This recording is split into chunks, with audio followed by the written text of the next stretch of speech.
bir zulüm yaşanmış. Belki de en iyi bilenler sizsiniz. Evet. Yani evet, bizler de belki bu yaşayanlar, bu süreci yaşayan insanlar olarak bilirler ama genel olarak, toplum olarak bilmiyoruz. Ülkede zaman zaman devlet politikasından kaynaklı Evet.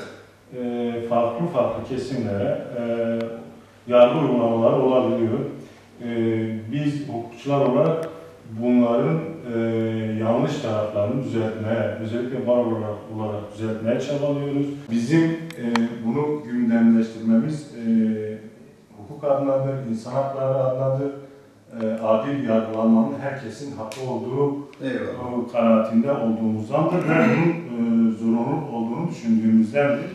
Dediğim gibi biz bar olarak herkesin, her ideolojik alanda veya ırksal, köken alanda kim olursa olsun adil yargılanmasının yanındayız.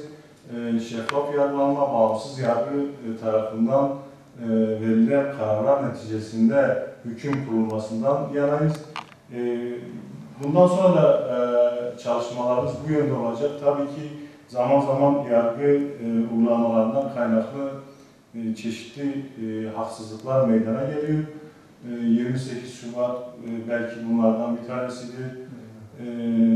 Ondan sonra önce vardı, işte darbeden kaynaklı yargı uygulamaları vardı.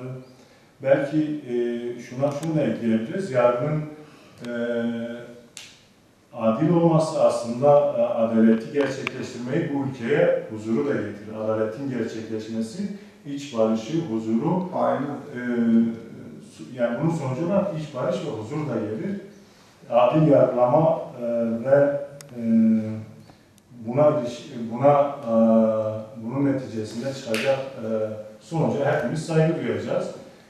Bu anlamda böyle bazı ara dönemlerde o meydana gelen hukuksuzlukların ortadan kalkması için varlar olarak da biz belki geleni yapıyoruz, yapmaya çalışıyoruz. Kanaatimizce yasal düzenleme gerektiği bir durumdur.